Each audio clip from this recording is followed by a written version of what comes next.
He moved the carpet in his new house and saw a metal hatch. He opened it and realized he wasn't alone in the house. Subscribe and write in the comments which city you're from. The first morning in the old house felt heavier than I had expected. It wasn't the weight of boxes stacked in the corners or the faint smell of aged wood that settled in every room. It was the feeling of stepping into a life that didn't quite belong to me yet. I had convinced myself that moving here, to this quiet edge of a town barely marked on the map, would give me a fresh start. A clean page after the divorce, after the exhaustion of trying to patch together a future that kept slipping through my fingers. I told myself this was the reset I needed, even if the house was far too big and far too old for one man. The price had been suspiciously low, half of what similar properties would have cost, even in this forgotten place. But the agent had laughed it off with a wave of his hand. "It's a fixer-upper," he'd said. "People don't want old houses anymore." Maybe that was true. Or maybe everyone else in this town knew something they didn't want to say out loud. Even now, as I moved slowly through the living room, letting my hand rest on the dusty mantel and my eyes wander across the slanted floorboards, there was a strange stillness pressing in around me. Not threatening, not yet, just watchful. The furniture left behind was odd in its own right. A mismatched set of chairs, a heavy wooden table scarred by years of use, and a sofa that looked as though it had been dragged across 3 generations. None of it matched the thick, ornate carpet stretched across the center of the room, its deep burgundy color oddly preserved despite the dust that clung to its edges. I paused at it longer than I meant to, noticing the way its borders curled slightly upward, as though straining against the nails that kept it fastened to the floor. I had no reason yet to feel unsettled by it, but I did. Maybe it was because it felt like the only thing in the room the previous owner had cared to keep in place. By noon, I had stepped outside to greet the neighbors, hoping to get a better sense of the community I had suddenly inserted myself into. Most of them were polite, even warm in their own distant way. But every time I mentioned the house, my house now, their eyes shifted. A woman watering her flowers tightened her jaw and muttered that she hoped I wouldn't have the same problems he had. She didn't elaborate. A man walking his dog stopped long enough to give me a strange, almost pitying look. "That place," he began, then cleared his throat and tugged at the leash. "Well, I guess it's yours now." By the third such exchange, I stopped asking questions. Whatever story lingered behind these walls, they weren't eager to tell it. Inside, I continued with the cleaning, forcing myself to stay practical, to think like someone settling into a new home rather than someone wandering through the remnants of another man's life. Everything I touched bore traces of a solitary existence. A single cup left on a shelf, a stack of newspapers bundled in a corner, a coat on a hook that still held the shape of the shoulders that once filled it. I found no photographs, no letters, no signs of family. Only the agent's brief explanation repeated itself in my mind. The previous owner, a man named Thomas Krell, had vanished a year ago. No note, no witnesses, just gone. The police had written it off as an adult disappearance, strange but not unprecedented. The house was sold under an abandoned property clause, and now it belonged to me. The more I cleaned, the more the carpet bothered me. Its weight didn't feel natural. It felt intentional. When I tried lifting a corner of it, the fabric resisted, not stiff from age, but held in place. I crouched down, running my fingers along the edge, and felt the cold bite of metal small nails hammered tightly all around the perimeter. Carpets weren't meant to be nailed down like this, not unless the person wanted to make sure no one moved it. I tugged lightly and felt the resistance of the wood beneath. Too solid, too deliberate. I told myself I'd come back to it later. Hours passed, the sun dipped lower, and the house began to creak with the expanding and contracting of the evening air. I chose to distract myself with rearranging the furniture, dragging the heavy sofa away from the window to vacuum beneath it. When I pushed it backward again, one of the legs caught on the edge of the carpet. It pulled not much, just an inch or two, but enough to shift the entire rug off center. That's when I saw it. A thin arc of metal embedded in the floor, forming a perfect circle beneath the lower corner of the rug. My heart gave a strange, tight squeeze. For a moment, I only stared, my hand frozen on the back of the sofa. I wasn't sure what I'd been expecting to find under the carpet dust. Maybe mold, but certainly not this. A hatch, a concealed metallic hatch in the middle of a living room. I bent slowly, lifting the edge of the rug further. The nails holding it in place ripped free with a brittle cracking sound. Beneath the faded fabric emerged a wide metal cover, surprisingly clean despite the dust that coated everything else. Circular, smooth, and with a recessed handle set, flush into its surface. Someone had put effort into installing this. Someone had hidden it carefully. And someone had used it often enough that the metal still held a faint sheen. I stepped back, pulse thudding in my ears. Rationality scrambled for an explanation. Maybe it was an old storm shelter, or a wine cellar. But none of those made sense here, in the center of a living room, and none of them required concealing the entrance beneath a carpet nailed down, as though to prevent discovery. The evening light cast long shadows across the room, making the hatch gleam softly. I stood over it longer than I should have, debating. Curiosity warred with the uneasy instinct telling me this wasn't mine to open. Not yet. Not today. I left it alone, covering it with the corner of the rug, though poorly this time. A patch of metal still shone through the fabric as I walked away. Night fell quickly. In the quiet, the house settled with deep, slow sounds that echoed through the hallways. I tried to sleep, but every creak reminded me of that metallic circle beneath my feet. Sometime after midnight, I heard something else. A faint, hollow sound from below, like metal shifting lightly against metal. I held my breath, waiting, listening hard. It didn't come again. Maybe I had imagined it. By morning, I could no longer ignore the hatch. Sunlight made it look less ominous, almost harmless, as though the night had exaggerated its presence. I knelt and brushed the rug aside fully. The metal felt cold beneath my fingers, unnaturally cold for a house warmed by the July weather. It took effort, bracing myself, to pull the recessed handle upward. The latch released with a quiet click, too smooth to have been untouched for a year. A rush of cold air rose to meet me, carrying with it the smell of stone, dust, and something faintly electric, like the scent of a machine left running too long. Below stretched a narrow metal ladder leading down into dimness. At the bottom, barely visible, I saw the shape of a door, heavy, metallic, slightly ajar. My throat tightened as I leaned closer, gripping the edge of the opening. This wasn't a cellar. It wasn't storage. It was something constructed with purpose. I lowered one foot onto the ladder, then another, descending rung by rung as the temperature dropped around me. The deeper I went, the clearer the faint hum became. A low vibration, steady and unnatural. When my feet reached the concrete floor at the bottom, I hesitated only a moment before pushing the door open fully.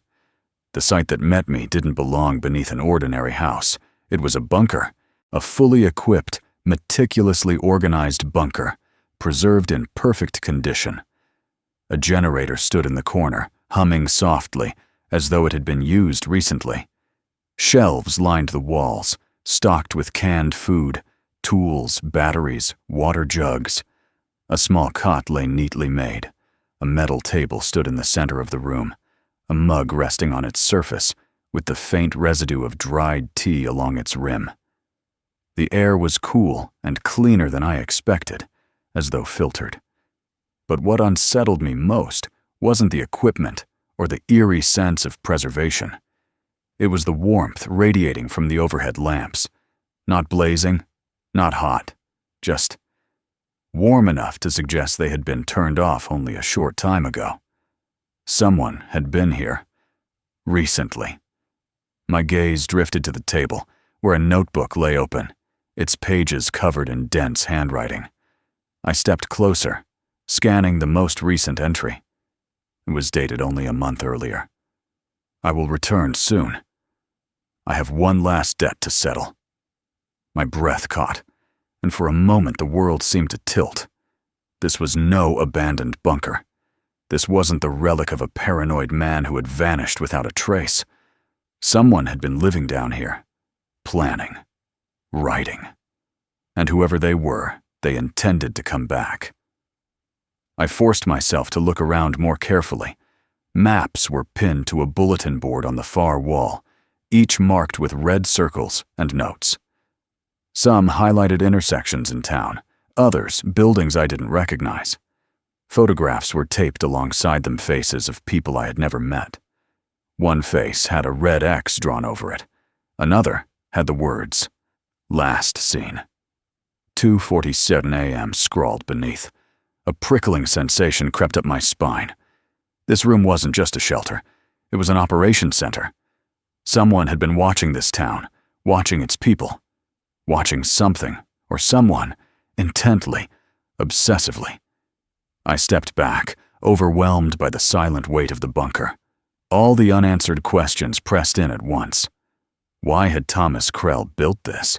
Was he the one who lived here? And if he was, then where was he now? The police had said he vanished, but this didn't look like the hideout of a man who planned to disappear.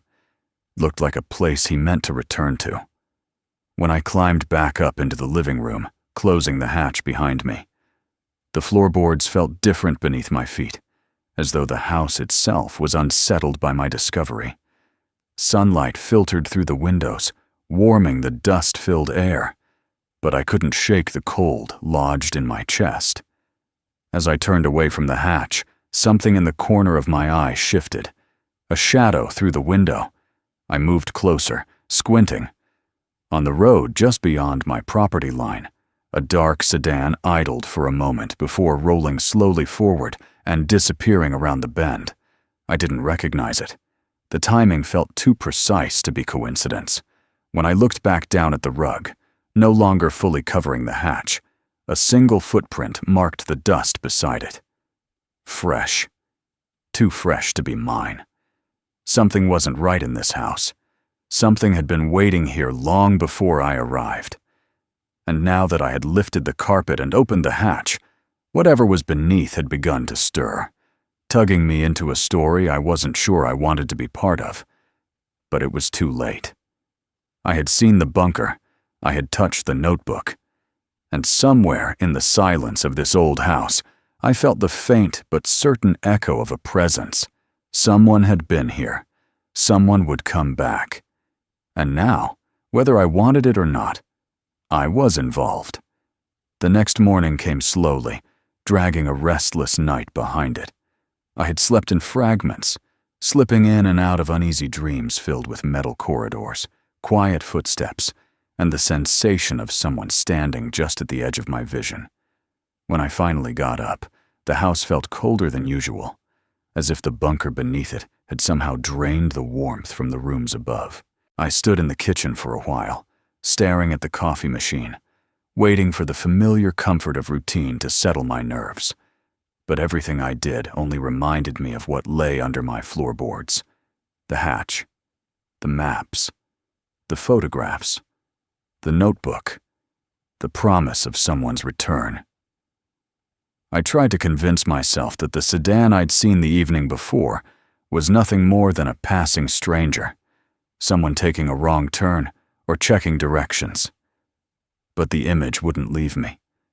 The slow roll of the car, the way it paused for half a second before turning out of sight, as though lingering long enough to make sure I had seen it. The memory of that fresh footprint on the dusty floor only made the unease coil tighter in my stomach. Eventually, I forced myself to go back into the living room. The rug still lay half displaced, revealing the faint outline of the hatch beneath. Sunlight from the tall windows created a pale border around the metal, making it stand out even more than the night before. I stared at it for a long moment, debating. Part of me wanted to seal it shut, to drive nails into the floorboards, and pretend I had never found what it concealed. But another part of me, larger and heavier, insisted that closing it now wouldn't make whatever truth lay beneath it disappear. The truth had already risen into my life. The hatch was merely the doorway. With a quiet exhale, I kneeled to grip the handle again. This time, the metal felt even colder than the morning air, as though the room below had drawn itself deeper into the earth overnight. The hinges lifted smoothly, without a single creak. The same current of cold air met me, carrying that strange metallic scent that felt out of place in an ordinary home. I climbed down the ladder, the familiar hum growing louder with each rung until the dim light of the bunker washed over me. Stepping inside felt different this time. Yesterday, I'd been stunned, overwhelmed by the sheer impossibility of what I had found. This morning, I came with purpose. There were answers here, answers that had been sealed off for a year, maybe longer. Answers that someone didn't want found. I walked slowly to the metal table, where the notebook lay open exactly as I had left it. The cramped handwriting covered every line of each page in steady, deliberate strokes. Not the writing of someone on the verge of madness, but of someone deeply focused, methodical. Someone who had spent nights down here alone, recording the movements of others, tracking patterns only they could see. I skimmed entries from months ago, trying to piece together the sort of mind behind them. Observations about people I didn't recognize. Times, dates, locations. Fragments of overheard conversations. Mentions of the mayor, the chief of police, two business owners whose names sounded familiar from local storefronts. The notes felt like the bones of a larger story. One I couldn't yet see the full shape of, but the deeper I read, the more the tone shifted. What began as careful observations gradually transformed into warnings. The dark SUV again, parked across the street. Someone knocked, but didn't speak. There's a crackling on the radio. Someone is on the frequency. Then, they followed Claremont again. He's frightened. And finally, I must leave soon. They're getting closer. Some entries were scratched out entirely, overwritten until the paper thinned under the pen's pressure, as if the writer had changed his mind, mid-thought, or feared the danger of leaving too much evidence behind. But despite the paranoia woven through the pages, there was something undeniable beneath it. Clarity, a sense of purpose. Tom Krell hadn't been a man unraveling. He had been a man running out of time. I closed the notebook and moved to the corkboard on the wall. The maps were more detailed than I realized yesterday. The largest one showed the entire town, plotted with red markings around key locations. The courthouse, city hall, a pharmacy, a distant industrial yard, and a few residential addresses. Strings connected some of them, crisscrossing like veins between vital organs. A smaller map showed only the downtown area, with circles around a coffee shop, an apartment building, and a public storage unit. Pinned below the maps were photographs, dozens of them. I studied each face carefully. Some were middle-aged men in suits, others young women entering or leaving buildings. A few showed everyday workers, cashiers, security guards, delivery drivers. One photo showed a man speaking to a police officer outside a diner. Another showed a woman standing near a playground, looking over her shoulder. Every photo captured a moment that seemed ordinary, but the fact that they were here meant they had been anything but. And then my fingers froze. Tucked near the bottom corner was a picture of me, standing beside my car, taken weeks before I had even known this house existed. I recognized the parking lot. It was from a shopping center 2 hours away from here. My hands went cold. Why would Tom have photographed me? Had he followed me? Watched me? And for what reason? I pulled the picture from the board, studying it closely. There was no timestamp, no note on the back, nothing to indicate why it mattered. The angle suggested it had been taken from a distance, maybe through a window or from another car. A prickle crawled up the back of my neck. Someone had paid attention to me long before I moved into this house. I kept the photo in my hand as I examined the shelves next to the cot. More items filled them than I had noticed before. Folded clothes that seemed recently washed, a pair of boots placed neatly side by side, a razor, a bar of soap, 2 notebooks filled with unit numbers and lists of street names. Nothing about the bunker suggested abandonment. Everything here was prepared, ready to be used. Someone had stepped out only temporarily, expecting to return. Next to a set of tools lay a lockbox containing a small collection of electronics, disassembled radios, wiring, batteries sorted by date. A compact black device caught my attention. When I lifted it, I realized it was a handheld police scanner. I clicked the power button. A soft buzz filled the room before a channel came through clearly. The voice of an officer reporting a routine traffic stop echoed from the speaker.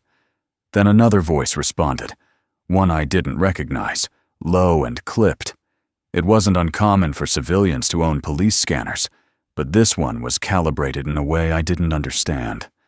Modified. I placed it back carefully. The implications stirred uneasily in my mind.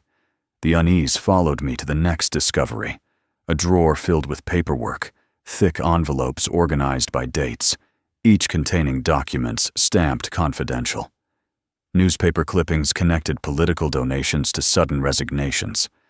Property records revealed acquisitions of land near the industrial district by shell companies.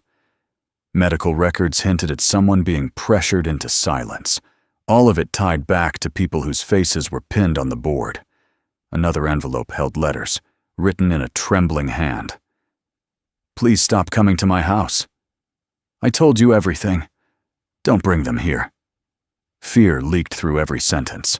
I set the papers down, overwhelmed by the tangled web forming in my mind. Whoever Tom Krell had been, he was involved in something vast and dangerous, something that had forced him into hiding, something that might have cost him his life. Above me, the house creaked suddenly, a soft, deliberate sound, not like the shifting of old wood. It seemed to come from near the living room, close to where the hatch lay open. I froze, listening. Another creak followed, accompanied by the faintest whisper of movement. Someone was in the house. I reached instinctively for the nearest object, a wrench lying atop the tool shelf, but stopped myself. If I made noise, they'd know exactly where I was. The footsteps approached the hatch. I heard a weight shift above, then silence. My chest tightened. Whoever it was, they weren't calling out, weren't moving normally. They were listening, waiting. For a long moment, nothing happened. The silence stretched until I could hear my own heartbeat thudding in my ears. Then, slowly, the footsteps retreated. The house groaned softly, settling back into itself. After what felt like an eternity, I heard the faint click of a door closing somewhere upstairs. But I didn't climb up immediately. I waited, crouched in the dim bunker, trying to steady my breath. Only when the quiet seemed too complete, too absolute, did I move toward the ladder. When I reached the top, I paused before emerging, scanning the room carefully. Nothing looked disturbed. The furniture sat where I had left it. The sunlight still filtered through the curtains in a gentle, undisturbed glow. But on the floor, directly beside the hatch, lay a small white envelope. Plain. Unmarked. Someone had left it there. My throat tightened as I picked it up. The paper was thin, folded with neat precision. Inside was a single slip of paper bearing a short message in hard, angular handwriting. Do not go down there again. If you value your life. No signature, no threats, just a warning. I stared at the note, feeling the air in the room grow heavier. It confirmed what I already suspected. Someone knew I had opened the hatch. Someone knew I had found the bunker. Someone knew I had begun to uncover what Tom Krell had left behind. It wasn't just about my curiosity anymore. I was now stepping into a story someone else had tried to bury. A story that had led a man to disappear. A story clearly dangerous enough that strangers were watching me, entering my home, leaving warnings. Slowly, I looked around the room again, realizing that everything I saw was no longer just mine. The house, the bunker, the life I thought I was starting fresh. It all belonged to someone else's unfinished mission, and whether I wanted it or not, I was already in the middle of it. I spent the rest of the day staring at that small envelope, as if it contained something far heavier than a single sentence. The warning echoed in my mind, with the same insistence as a distant alarm. Every time I closed my eyes, I saw the words again. Do not go down there again. If you value your life. It wasn't the message itself that unsettled me, that could have been written by anyone trying to frighten me away. It was the manner of its delivery. Someone had entered my home without breaking anything, without disturbing even a chair. Someone had walked across my floor, approached the hatch, and left the note like a calling card. It meant I was being watched closer than I understood. It meant the danger Tom Krell wrote about wasn't a thing of the past. It was here. It was breathing down my neck. The hours passed uneasily. I found myself wandering from window to window, checking the yard, glancing at the tree line, listening for the sound of a car engine lingering on the road. Every noise seemed amplified, the creak of a branch, the faint rumble of wind, the groan of heating pipes. Even the familiar hum of the refrigerator didn't sound quite right. Eventually, I snapped the lights off and let the house settle into its natural dusk, trying to sense whether anyone remained nearby. But the stillness of the place offered no comfort. The silence felt not empty, but occupied, as if someone held their breath just beyond sight. By evening, I knew I couldn't stay inside. I grabbed my jacket and stepped onto the porch, breathing the crisp, cold air as though it would clear the tension in my chest. The yard stretched out before me in long shadows, the distant trees swaying gently in the wind. The sky glowed with the soft orange of a late sunset, the kind that faded so gradually you barely noticed it slipping away. I walked the perimeter of the property, pausing occasionally to study the gravel for tire tracks or footprints. But if someone had come onto the land again after leaving the note, they had moved with the same precision as before. I circled the house twice, checking windows and corners, pacing the gravel drive. Only after an hour of searching did I return inside, feeling no safer than when I left. The envelope still lay on the table, and I picked it up again, reading the message for perhaps the 10th time. Something in it struck me differently now, not the warning, but the assumption behind it. Whoever had written this believed fear would be enough to stop me.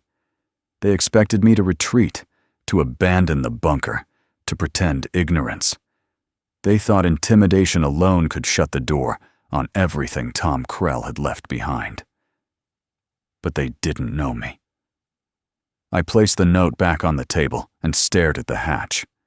Fear still clung to my ribs like frost, but something stronger now pressed against it. A growing certainty that stepping away now meant abandoning any control I had left. If I closed the bunker off again, I'd be choosing blindness. And blindness was exactly what whoever left that note wanted. I waited until long after midnight, until the house had grown so quiet that even the faintest sound seemed unnaturally loud. Only then did I lift the hatch again and descend the ladder. one rung at a time, lantern in hand. The bunker greeted me like a second gravity, the colder air settling heavily across my shoulders. I crossed the metal floor and sat at the table, forcing my breath to steady. I knew what I needed to do next. The note hadn't been a threat, it had been confirmation. Someone was watching because someone knew what secrets the bunker held.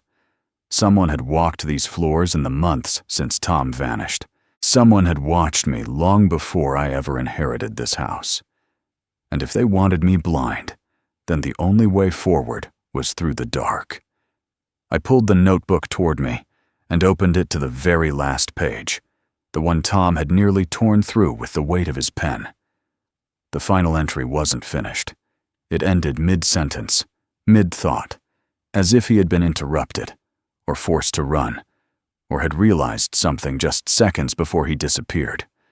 The last completed line read, "If they find this place," and then nothing. The abruptness sent a chill through me. It wasn't the emptiness of a man losing focus. It was the abrupt stop of someone who suddenly no longer had the time to write another word. I studied every corner of the bunker again, searching for anything I might have missed before.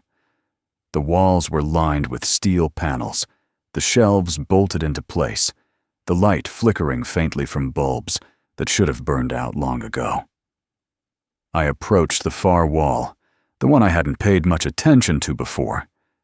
Something about it felt subtly different.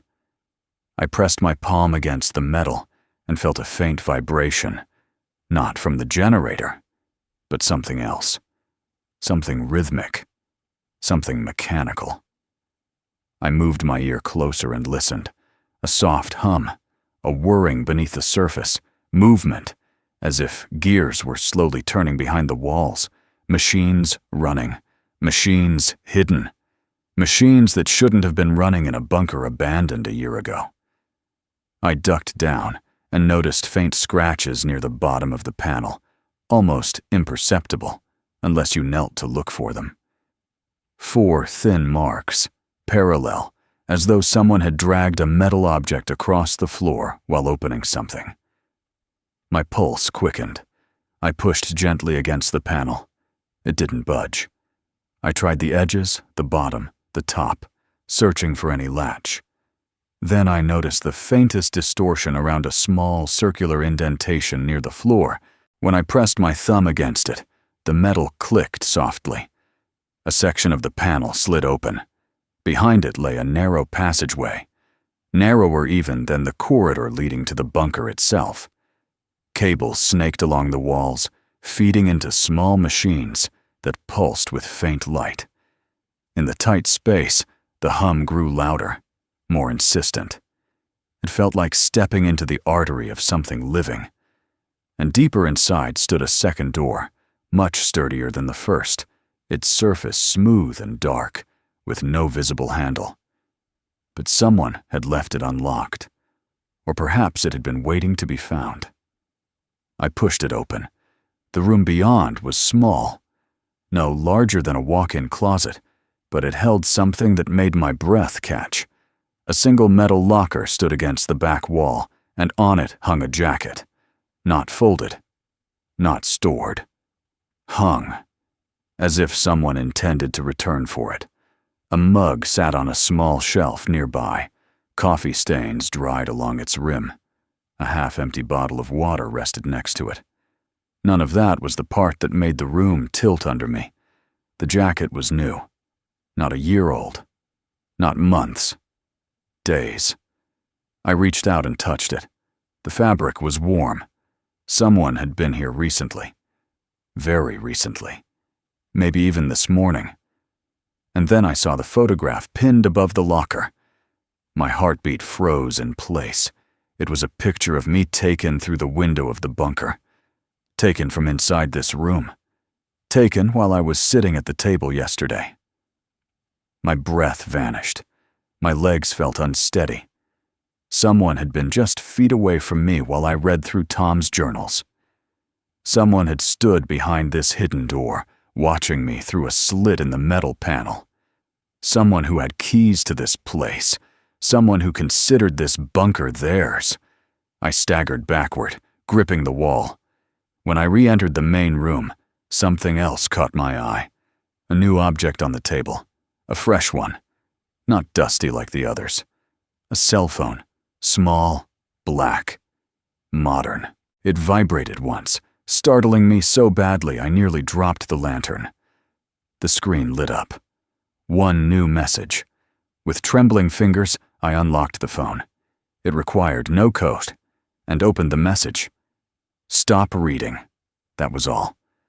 I stood there for a long moment, staring at the glow of the screen, feeling the bunker press in around me like a tightening fist.